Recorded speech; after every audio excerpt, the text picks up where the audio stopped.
미라클 모닝 애청자 여러분 안녕하십니까? 야곱은 두 아내가 있었습니다. 레아와 라헬입니다. 이 두 아내는 아들 낳기 경쟁을 하면서 자기들의 몸종까지 끌어들였습니다. 그분들이 바로 실바와 비라입니다. 레아를 통하여 루벤, 시므온, 유다, 이사갈, 스불론이 태어났습니다. 그리고 라헬을 통해서 요셉과 베냐민이 태어났습니다. 요셉을 통해서 므낫세와 에브라임을 야곱의 아들 계열에 들어오게 함으로써 이스라엘 12지파 속에 이제 들어오게 됩니다. 지파를 이야기할 때 요셉은 말하지 않았습니다. 요셉의 두 아들 므낫세와 에브라임을 이야기합니다. 실바와 부라의 하녀까지 합세하여 낳은 자식들을 출생 순서대로 말하면 이렇습니다. 먼저 루벤, 시므온, 유다, 단, 납달리, 갓, 아셀, 이사갈, 스불론, 그리고 므낫세, 에브라임, 그리고 베냐민입니다. 이렇게 12아들, 12지파 이야기가 시작된 것입니다. 자, 그러면 오늘은 이제 에브라임 이야기인데 에브라임의 출생 배경과 이름을 보겠습니다. 창세기 41장 50절과 52절에 보면은 기근의 흉년이 들기 전에 요셉에게 두 아들이 태어났는데 이들은 온의 제사장 보디베라의 딸 아스낫이 그에게 낳은 자들이더라. 요셉이 맏아들의 이름을 므낫세라 하였으니 이는 그가 말하기를 하나님께서 나로 하여금 나의 모든 수고와 나의 아버지의 온 집을 잊게 하셨다 하였기 때문이요. 둘째 아들의 이름을 에브라임이라 하였으니 이는 하나님께서 나로 하여금 내가 고난받는 땅에서 다산하게 하셨다 하였기 때문이더라 라고 이야기를 했습니다. 지난 시간에 말씀드린 므낫세의 이름의 뜻은 잊어버림이라고 했습니다. 잊어버림. 사실 잊어버린다고 하는 것은 저절로 되는 것이 절대 아닙니다. 잊어버린다는 것은 말이죠. 스스로의 의지의 결단이 있어야 합니다. 그동안 당했던 죽음의 위기, 그리고 자기를 사지로 몰아두었던 그런 사람들, 자기를 누명을 씌워 감옥에 보낸 사람 등등을 잊는다는 것은 그렇게 쉬운 일이 아닙니다. 상처받았던 것이 금방 잊어버리게 됩니까? 두고두고 생각날 때도 있습니다. 그것 때문에 밤잠을 설칠 때가 얼마나 많습니까?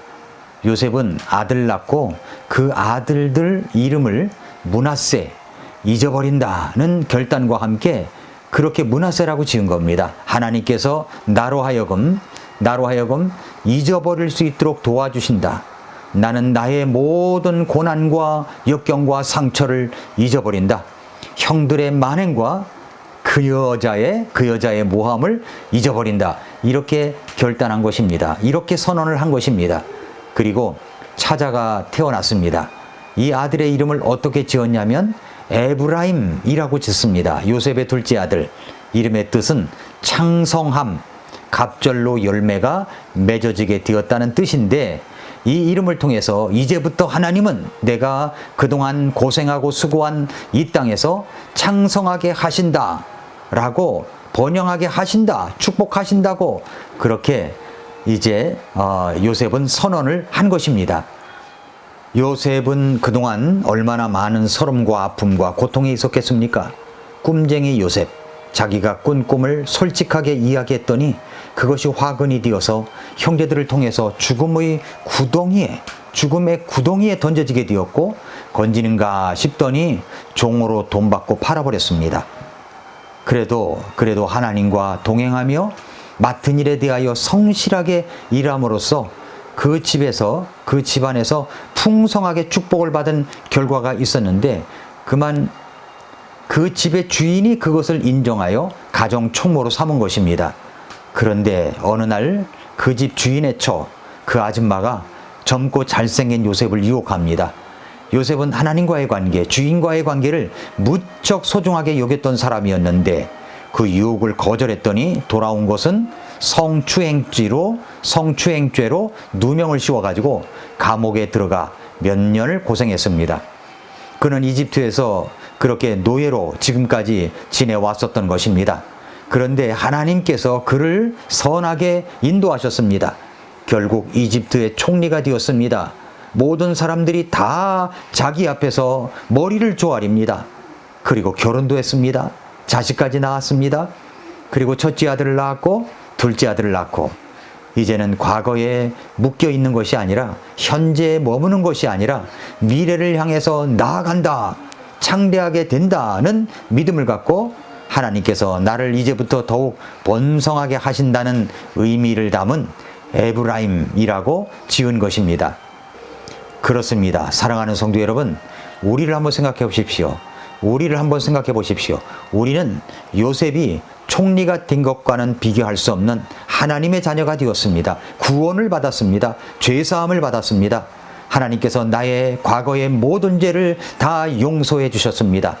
이제부터 하나님은 우리가 새로운 창조물로서 살아가기를 바라십니다.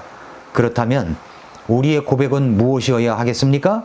므낫세와 에브라임의 축복처럼 우리도 그렇게 믿고 선언하고 결단하고 나아가야 되는 것입니다. 자, 여기까지가 이제 에브라임의 이름의 뜻을 같이 살펴봤습니다. 두 번째 살펴볼 것은 이제 야곱의 축복입니다. 야곱의 임종이 가까운 줄 알고 요셉은 두 아들을 아버지에게서 이제 축복을 받아내려고 데리고 갑니다. 당연히 장자인 므낫세를 아버지의 오른손이 닿을 수 있도록 오른쪽에, 차자인 에브라임을 왼쪽에 이제 아버지 앞에 무릎을 꿇리게 했습니다. 그랬더니 아버지의 손이 이렇게 간 것이 아니라 이렇게 어금박혀 가지고 오른손이 차자인 에브라임에게 가는 것이었습니다. 창세기 48장 17절부터 20절에 보니까 요셉이 자기 아버지가 오른손을 에브라임의 머리에 얹은 것을 보고는 그것을 기뻐하지 아니하여 자기 아버지의 손을 에브라임의 머리에서 므낫세의 머리로 옮기려고 그것을 들며 자기 아버지에게 이르되 내 아버지여 그리하지 마옵소서. 이 아이가 맏아들이니 아버지의 오른손을 그의 머리에 얹으소서 하매 그의 아버지가 거절하며 이르되 나도 안다 내 아들아 나도 안다. 그도 한 백성이 되고 그도 크게 되려니와 진실로 그의 동생이 그보다 더 크게 되며 그의 씨가 여러 민족을 이루리라 하고 그날 그들을 축복하며 이르되 네 안에서 이스라엘이 축복하여 말하기를 하나님께서 너를 에브라임 같고 므낫세 같게 하시리라 하리라 하여 에브라임을 므낫세보다 앞에 두었더라 라고 말씀을 했습니다. 그런데 우리는 지난 시간에도 여러분에게 말씀을 드렸지만 므낫세에게 오른손의 축복, 더 많은 축복을 주었다고 해서 에브라임에게 축복을 주지 않았다는 말이 아닙니다. 이것을 분명히 알아둬야 됩니다. 에브라임에게도 복을 주신 것입니다. 여기서 요셉은 두 가지 실망을 하지 않았을까요? 하나는 12지파에 자기가 들어가지 않았다는 것이고 또 하나는 큰아들이 장자의 축복을 받지 않았다는 것. 그러나 여러분 생각해 보십시오. 요셉은 2배의 축복을 받은 것입니다. 내 자식이 나보다 더 많은 축복을 받아야 하지 않겠습니까? 우리는 조심해야 됩니다. 우리에게 주어지는 축복이 분명한데 그 축복으로 인정하지 않고 계속 불평을 해댈 수가 있습니다. 아니, 자기 아들을 아끼지 아니하시고 모든 것을 주신 우리 하나님께서 어찌 그 아들과 함께 우리에게 모든 것을 선물로 주시지 않겠느냐고 말씀해 주셨습니다. 저는 여기서 므낫세가 참 성숙한 사람이라고 생각합니다. 자기 동생이 자기보다 더 큰 축복을 받았지만 질투하거나 시기했다는 기록이 없습니다. 왜 하나님께서는 므낫세보다도 에브라임을 더 많이 그렇게 축복하셨을까요? 에브라임을 더 크게 쓰셨을까요? 그것은 하나님 마음대로입니다. 이것이 답입니다. 그건 하나님 마음입니다.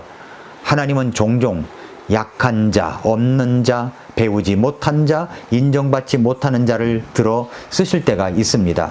왜 그럴까요? 그것은 자기가 똑똑해서 그렇게 했다는 것이 아니라 내가 부족함에도 주님께서 도우셨다고 그렇게 했다는 간증이 있게 하려고 하시기 때문입니다. 이것을 우리 주님께서는 거대한 시청각 교제로서 말씀하시는 것입니다. 그런 이유 때문에 에브라임에게 더 큰 축복을 하셨다고 믿습니다. 자, 이제 마지막으로 모세의 축복을 보겠습니다.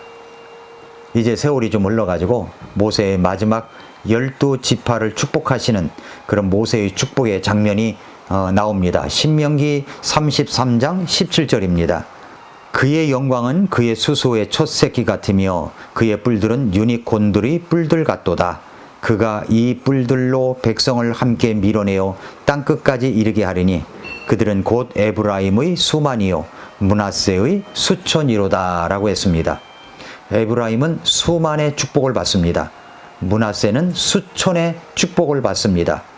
우리는 여기서 귀중한 교훈을 하나 받아야 됩니다. 그것이 무엇입니까? 므낫세가 에브라임보다 축복을 더 받지 못했다는 사실 때문에, 다시 말해서 우리 주변에서 어떤 사람이 나보다 축복을 더 많이 받았다는 사실 때문에 배가 아파가지고 하나님을 원망하는 죄를 범할 수가 있다는 겁니다. 이것을 조심해야 됩니다. 그러나 이것을 알아야 됩니다. 그렇다고 하나님께서 나를 저주하신 것이 아닙니다. 나를 분명히 축복하신 것입니다. 이것을 믿어야 합니다. 사도 바울이 디모데에게 이런 문제에 대해서 이렇게 말했습니다. 디모데후서 2장 20절과 21절에 보면은, 그러나 큰 집에는 금그릇과 은그릇뿐만 아니라 나무그릇과 질그릇도 있어 어떤 것들은 존귀에 이르고 어떤 것들은 수치에 이르나니, 그러므로 사람이 이런 것들로부터 자기를 깨끗하게 하면 존귀에 이르는 그릇 곧 거룩히 구별되어 주인이 쓰기에 합당하며 모든 선한 일에 예비된 그릇이 되리라 라고 말씀을 했습니다. 금그릇, 은그릇, 나무그릇, 질그릇이 있습니다. 그러면 그릇을 자랑하려고 전시만 하는 그런 집이어야 되겠습니까? 아닙니다. 여기서 중요한 것은 쓰임받는 그릇이 좋은 그릇입니다. 더 자주 쓰임받는 그릇이 좋은 그릇이죠. 하나님께서 우리들에게 여러 가지 다른 재능과 다른 달란트를 주셔서 각각 다르게 쓰실 뿐인데 그것을 가지고 시비 걸 이유가 없습니다. 그것은 하나님의 주권입니다. 각각 그릇이 다를 뿐 중요한 것은 내가 쓰임받는 그릇인가가 중요한 것입니다. 내가 금그릇, 은그릇이 아니라서 불평하지 말고 비록 질그릇이라도 나를 존귀하게 보시며 쓰임받는 그릇이 될 수 있도록 하신 우리 하나님께 감사하시기를 바랍니다. 적은 지식과 재능일지라도 최선을 다해서 노력하면 큰 이름을 가진 사람들보다도 더 많은 축복과 인정을 받게 될 것입니다. 에브라임을 통해서 주시는 메시지를 통하여 우리 여러분들에게 하나님의 은혜가 임하기를 축복합니다. 오늘도 미라클 모닝입니다.